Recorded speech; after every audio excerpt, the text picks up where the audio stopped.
অন্তর্বর্তীকালীন সরকারের ১.৫ বছরের একটা অস্থির সময় ছিল, যমুনার অভ্যন্তরে আর যমুনার কিনারে মিলিয়ে আপনি জানেন। সেই সময় আমরা কাগজটা কোথাও দিয়ে দিই, আমরা দেখেছি যারা আজকে করাপশনের জন্য হিসাব নিতে বলছেন এবং ব্যবস্থা নিতে বলছেন, ফরেন লোনের কথা বলছেন, আমি মাননীয় প্রধানমন্ত্রীকে অনুরোধ করছি আজকে ইন্টারিম গভর্নমেন্টের 18 মাসের সকল কিছুর জন্য আপনি দুর্নীতি দমন কমিশনকে নির্দেশ দিন। করাপশন কোথায় হয়েছে, কিভাবে হয়েছে, কারা করেছে, সবকিছু ফাইন্ড আউট হোক। কারণ ভিত্তি হচ্ছে টিআইবি গত কয়েকদিন আজকে একটা রিপোর্ট দিয়েছে, আপনারা পত্রিকায় শুনেছেন।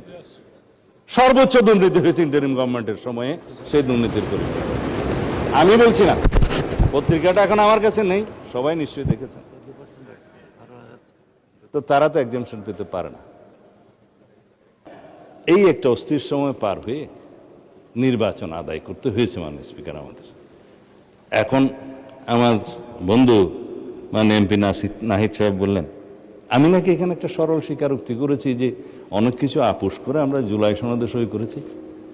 হ্যাঁ, আমরা নির্বাচনের স্বার্থে জাতীয় স্বার্থকে রক্ষা করে জুলাই সনদের সবাই মিলে আমরা সমঝোতায় এসেছি এবং আমরা স্বাক্ষর করেছি। হয়তো আমরা ওই সমস্ত পয়েন্টে একমত নাও হতে পারতাম, কিন্তু জাতির স্বার্থে আমরা সেটা আপোষ করেছি।